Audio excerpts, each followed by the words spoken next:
આજે હું તમને એક બાળગીત સંભળાવવાની છું.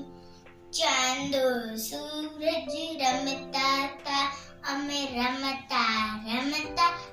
કોડી જડી, કોડી નામે ચીભડા લીધા, ચીભડાએ મને બી આપ્યું, બી મેં વાળે નાખ્યા, વાળે મને વેલો આપ્યો, વેલો મેં ગાયને આપ્યો, ગાય મને દૂધ આપ્યું, દૂધ મેં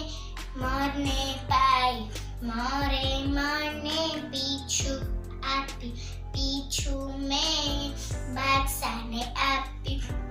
બાદશાહે મને ઘોડો આપ્યો, ઘોડો મેં બાવળીએ બાંધ્યો, બાવળે મને સૂર આપી, સૂર મેં ટીંબે ખોસી, ટીંબે મને માટી આપી,